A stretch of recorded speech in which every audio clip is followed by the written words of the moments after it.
gusto magka-love life. Nga daw hindi gid magtugot ang panahon. Gusto ko man tani maka-experience ang feelings sang nagapalangga kag ginapalangga. Pero nga daw ay gid sang tsansa. Guwapa man ako, maalam, kag may ipabugal man. Pero nga daw hindi ako madiparahan sang mga kalalakihan. Hindi man sa hadlok ako nga manginaon, kay ti daw kabata pa man sa akon. Pero gusto ko gid tani man nga magkarelasyon. Kuya Bibo, amo ini ang mga hugot ko sa life. Ako gali si Casey, 26 na, kagwa ay pagid kaagi boyfriend. In short, NBSB. Ambot? Anong nahadlukan sa akon sa mga kalalakihan, In fairness, Kuya Vivo, nakaka-pressure man gali, no? Kag nakaka-praning kung amo ini ang imo kapalaran. Kisa, makapamangkot katuod sa kaugalingon mo. Kung ano ang diferensya sa imo. Nga kung ano ang malain sa imo, nga hindi ka aware, kag hindi nagustuhan sang tao sa imo. Kabudlay panumdumon, kay ti ikaw sa kaugalingon mo. Daw wala ka man may nakita nga diferensya. Because daw ay kagidya gina palapitan sang swerte sa gugma-gugma nga ina. Imagine, ang iba niya mga kilala ko, kapila na mag-ilis-ilis sang karelasyon. Pero ako nga Kuya Bibo. Pero hindi man sa amo sina ako kadesperada, nagakatingala lang nga mailap sa akon ang love life.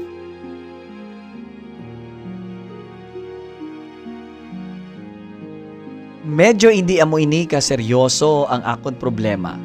Unlike sa mga nauna nga nagsulat sa imo, Kuya Bibo. Pero para sa akon, big deal na ini. Kay man, nag-aabot na sa point nga, gina-question ko na ang kaugalingon ko. Nga kung ano ang diferensya sa akon, Kuya Bibo. Do kasubo lang panumdumon. Nga waay gidya madinalagoon ang mga ginapaabot ko nga love life. Honestly, may mga nagapurporma man kuntani. Madamo-damo man sila. Pero, waay gid sang naging successful. Kag mahambal ko, Kuya Bibo, nagaka-frustrate ako every time nga palpak ang ending. Hasta lang sa porma, hindi man makapasabat sa akon. Daway man gani ka pangaluyag. Do sa drama lang naabala nga linya, Kuya Bibo, inibala pagbuot sang kaitaasan o natabuan lang. Kabati ka na sina, Kuya, do amo na ang isa pagid kahugot sa life ko.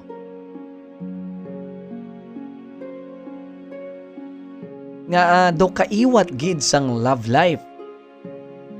But seriously, Kuya, hindi nangin madali ang mga inagyan ko tungod sini nga feeling. I am a happy person. Masinadyahon ako nga klase ka tinuga, Kuya Bibo. But deep inside, I am sad and feeling helpless. And most of the time, do makapanumdum ako that my life is not worth at all.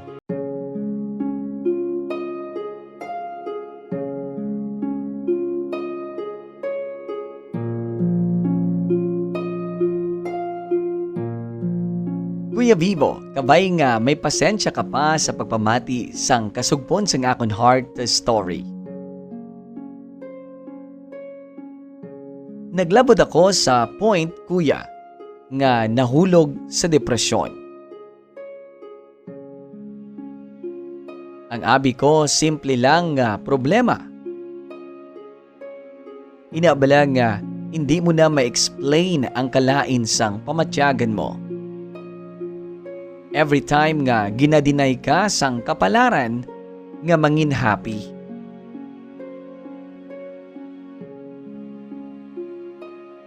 Ang feeling bala nga wala kaya sang suwerte nga klase sang tinuga.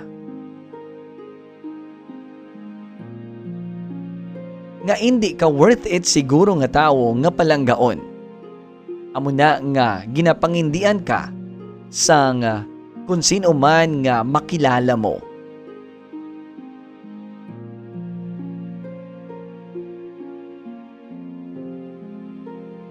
Worst that happened to me, Kuya Bibo, nga pati ako daw ay nasang believe sa self ko. Feeling inferior, insecure, kag tanan nga kanigahan ara sa akon. I always blame myself, Kuya Bibo, tungod sa mga nagakatabo sa akon.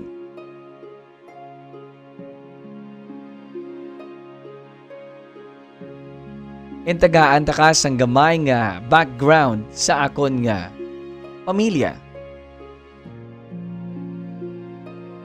I was raised by a mother lang, kuya. Single mom lang siya nga nagpadako kag nagbakabaka sa akon. Tungod nang indulaan ko no sadto gulpe ang akon nga tatay. In short, I was longing sang pagpalangga sang isa ka amay. Pero waay, amoy ni ang akon niya nga kapalaran kag naabtan, Kuya Bibo.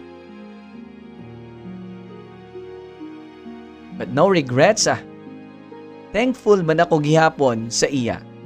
Kay tungod sa iya, nagtuhaw man ako sa kalibutan nga ini. Happy man ako kag thankful kay si mama. Mahatag yaman sa akon ang mga needs ko. Kag daw ka okay naman nga siya ang ako nanay and tatay at the same time. Satisfied man ako sa pagpalangga ni mama. Very contented. Kag wala na sang may mareklamo pa. Tungod ma-provide niya man halos tanan ko nga mga kinahanglanon. Halin sang ga-eskwela ako, tubtob subong. Kuya, daw ka funny lang panumdumon, no? Ang ako niya problema is hapaw lang ina for sure para sa iban. Siguro, nababawan sila. Pero para sa akon, apektado gid ako siniya. Ambot nga amo ini ang akon niya nga pamatyagan, Ambot nga amo ako siniya mamensar. I am trying to love myself more. Nga maski wala sang willing nga magpalangga sa akon, ako na lang ang naghahatag sina sa self ko. Luwas kay mama syempre. Especially sang nagpandemic, Kuya Bibo. Though halos hindi ako kagwa sa balay. Kag feeling ko sad to, do malumos ako kay work from home na lang. Kag mas daw ka alone na gid ang akon nga pamatyagan.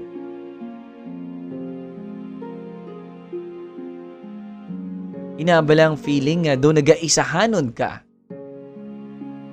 Kag wala ka sang mga outlets nga pwede may istoryahan sa mga problema mo.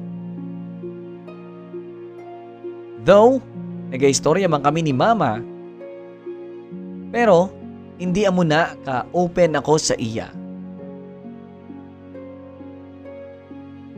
Pero nakaluyan man, Kuya Bibo, kag nalumpuwasan ko man, ang atong madulom nga parte sang akon kabuhi.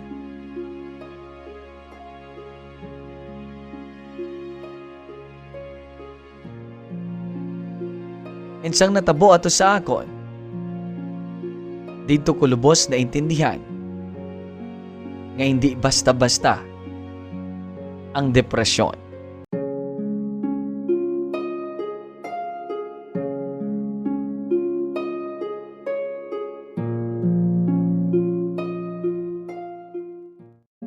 Balikan ko lang ang akon mga questions.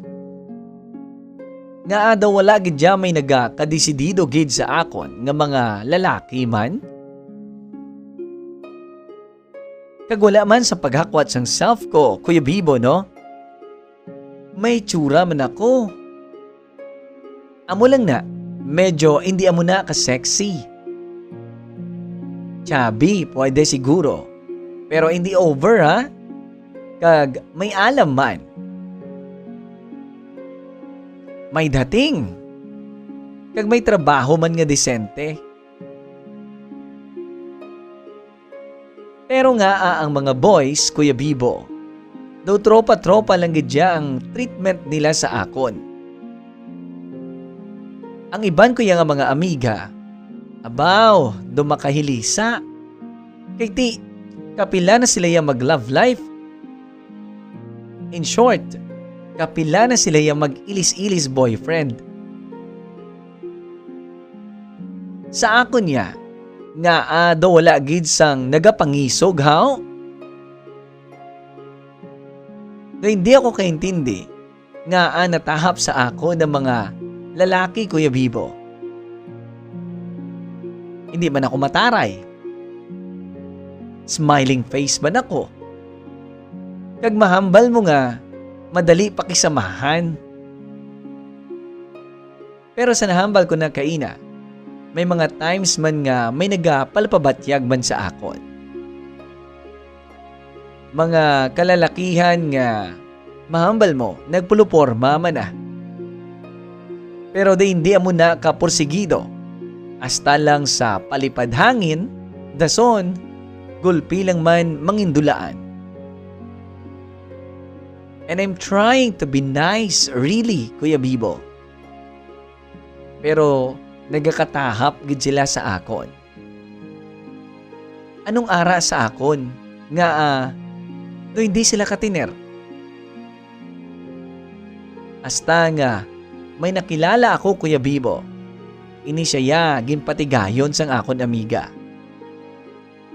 Cousin siya sang akon co-worker nga nagaubra ko no sa isa ka call center. Kag diri ako nga ginpasakitan sang lubos. Kay abi ko gidya. Siya na. Pero ang natabo, nabigo na naman ako. Hasta lang sa dili diskarte. Kagway man nangisog nga mangin girlfriend ako. Medyo masakit kay medyo naigo na tani ako. Mahambal mo nga may gamay na nga love kag feelings para sa iya.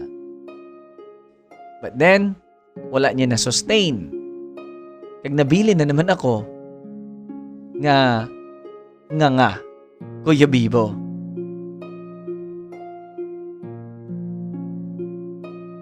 Hasta may ara pagid nga isa nga nagpabatyag ban sa akon.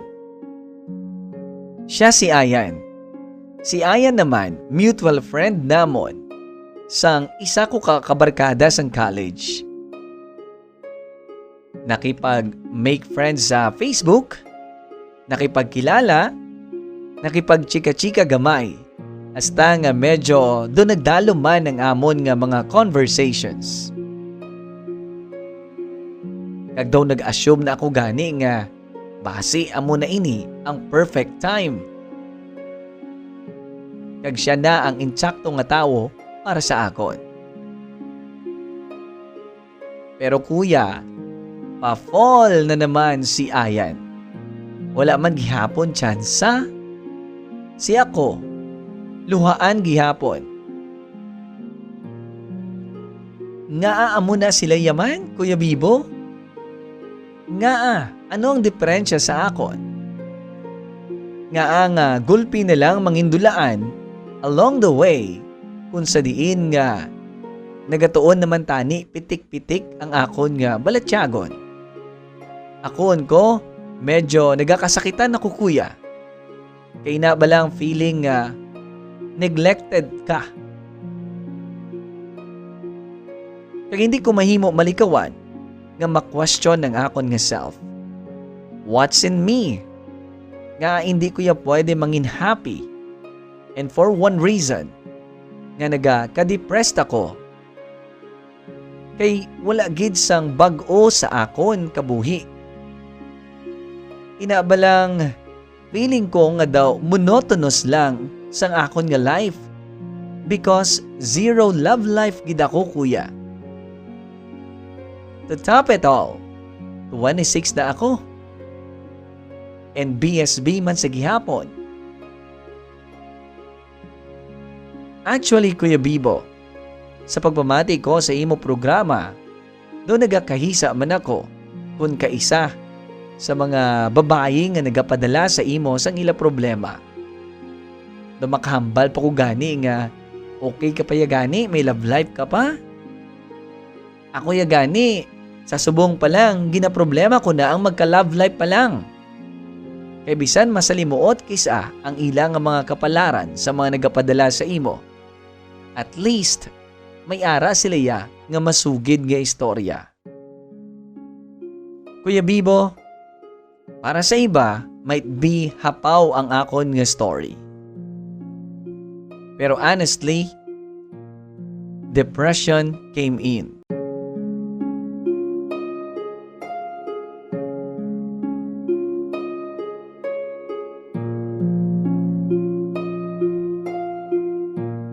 Kuya Bibo, sa pagpadayon ko sa akon heart story. Honestly, ining mga thoughts nga ini nga nagabother gid sa akon sang lubos. Kasubo nga panumdumon, nga waay gid ako ya swerte sa love life.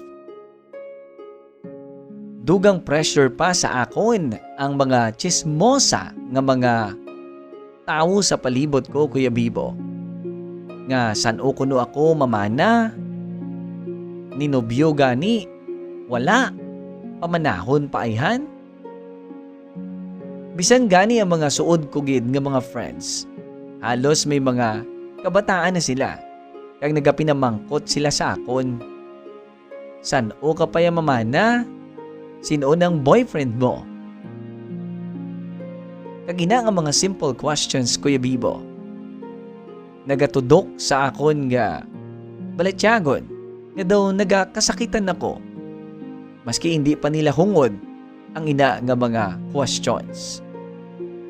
Hindi man sa nagadali ako nga magkapamilya, kuya. Pero amo lang na balang dako nga palaligban ko. Ano ang problema sa akon? Ano ang hindi maayo sa akon? Why people keep on avoiding me, especially ang mga kalalakihan? Nakuntani, nagalaom ako nga matunan man nila nga palanggaon. Ano ay hanang nakita nila nga diferensya sa akon.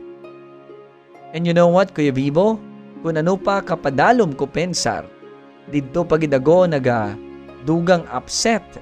Kay maski ako, wala makahibalos ang rason. Patunon ko lang bala, kuya, nga malaon na lang, kuya. May maabot pa ihan nga lalaki man para sa akon. Again, salamat sa oras mo, Kuya Bibo. Kung magaan mo gid man inisang time ang akon nga sulat, I badly need some push sa subong para masanagan. I can handle myself pa naman, kuya. But nagapati ako nga maayo gid kung makapangayo ka man sang opinyon sang iban. That's why, napilitan ako magsulat sa imo, maski medyo kahuluya. Pero nangisog ako, Kuya Bibo, because I want to hear your thoughts sa akon ginapangatubang subong nga palaligban. Again, thank you so much for your time. Sa liwat, ako si Casey.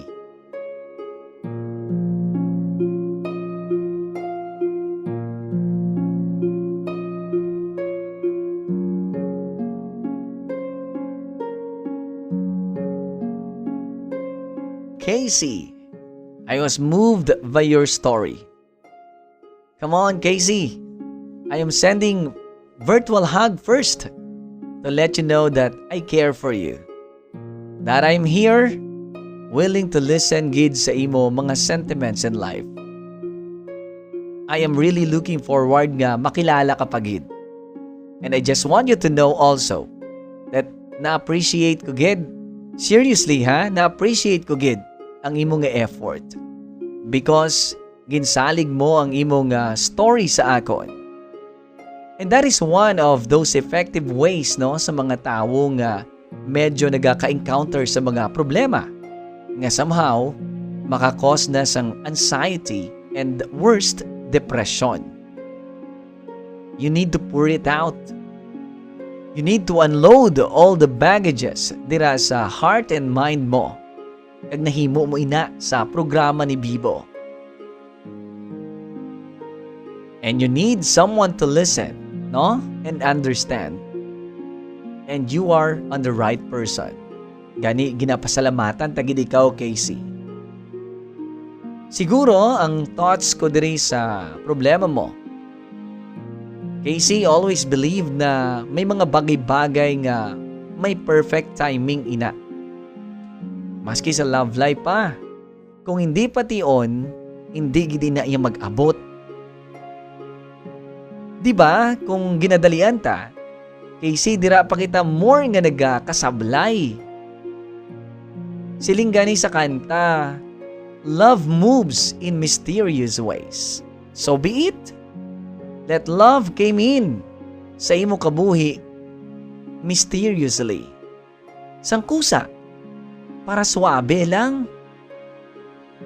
No pressure at all. Hindi pagpresyura ang imo sininga kaugalingon. Because you know what? Finding someone destined for you is actually not a race. Hindi niya pauna-una, Casey. Hindi niya kinanglan padalian kay kusa na iya nga mag-aabot sa imo kabuhi. Mga when mo nang mangkot mo. No one can tell that. Panahon lang ang makasabat sina. And all you need, Casey, is to patiently wait for now. Instead of getting upset, disappointed, frustrated, kag kung ano-ano pa ng mga negatibo nga mabatyagan mo. Siguro ang maubra mo for love to find you is that make investments. Paano? Siyempre, make yourself available, lovable. Dugangan mo pagid pagwapa, be sociable. Ano pa nga ball da? And open yourself to possibilities. Think positive, Casey. Kay amo ini ang mag-radiate no sang imong manami nga aura. Don't get depressed Siguro make some adjustments lang for now. Work on with yourself first. Start fixing your self-issues, danay.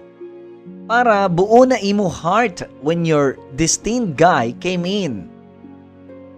What I mean is, settle first your doubts, your insecurities, your self-issues. Kay dira nagahalin ang imo problema. Learn to love yourself, for others will love you even more. I-apply ang law of attraction. Show to them that you are lovable, you are awesome, you are beautiful, girlfriend material. Amo na bala ang mga mantra in life nga paganaha. So instead of being depressed, work on some ways para ma-develop mo ang imong self-esteem and to know your self-worth. Dira ka umpisa. And you know what, Casey? Kadamo sa mga kakilala ko man ang naga-undergo sang anxiety and even depressions tungod sa sitwasyon nga dulot sang pandemya. And just like your case, they really need much of a concern and must be given immediate attention. Try to open it with someone else na masaligan mo para magmalamagaan ang imo sininga pamatyagan. and be happy. Be thankful with life we had and live the best of it. You are still young at 26, Casey. And remember this, we have lots of reason to be grateful. Maski wala pa love life, gani stop questioning your worth as a person. Because you and your life more than worthy to celebrate.